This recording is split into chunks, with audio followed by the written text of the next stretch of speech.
In 1847, Dred Scott, an enslaved person whose master had died, filed a lawsuit stating that because they lived in a free territory, he and his wife Harriet should be free. With moral and financial support from friends, the Scotts suffered through 10 years of many reversals in state and circuit courts. Finally, on March 6, 1857, Dred Scott v. Sanford made it to the Supreme Court. Unfortunately, the court was stacked against the case. 7 of the justices had been appointed by pro-slavery presidents. Chief Justice Roger B. Taney delivered the majority opinion that African Americans were not citizens and therefore could not sue. He went further to declare that Congress did not have the power to outlaw slavery in any territory, making the Missouri Compromise of 1820 unconstitutional. This decision inflamed tensions between Southerners, who generally considered it good news, and Northerners, who were for the most part outraged. Those tensions would lead to years of civil war. African Americans, who had been citizens and voted in several states, were horrified by Taney's claim that since the nation's founding they had been considered beings of an inferior order, with no rights which the white man was bound to respect.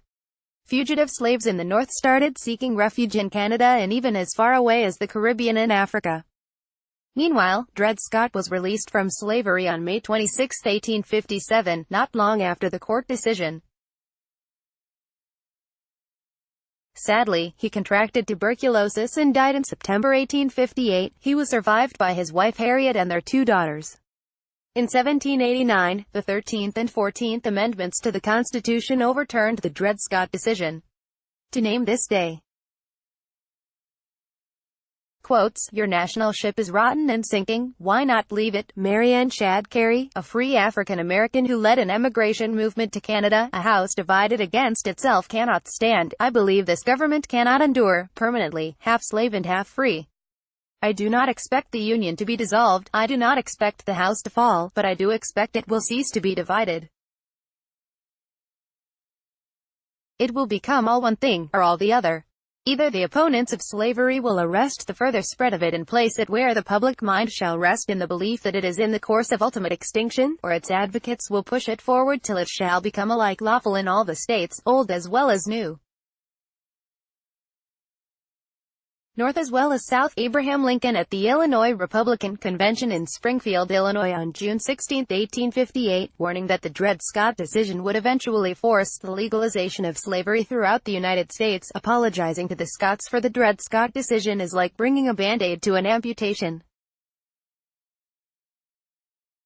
It's right and necessary to apologize, but what's important now is what actions we can all take. From Kate Taney Billings' play, A Man of His Time, personal exploration at the time of the Dred Scott decision, a writer for the Cincinnati Freeman asked, "What security have the Germans and the Irish that their children will not, within 100 years, be reduced to slavery in this land of their adoption?" Bring this quote into the present.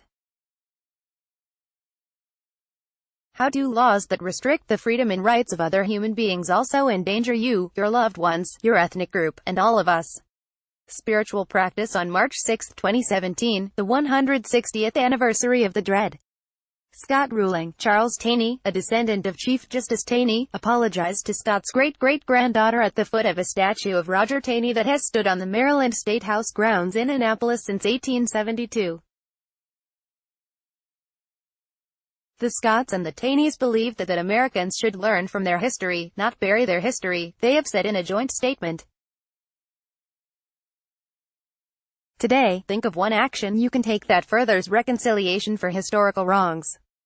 It could be something as simple as giving a contribution to a scholarship fund for students from a historically disenfranchised community, as personal as steps to resolve an argument rooted in your past, or as creative as writing a play that explores the nature of generational guilt, as did Kate Taney Billingsley, another of Chief Justice Taney's descendants.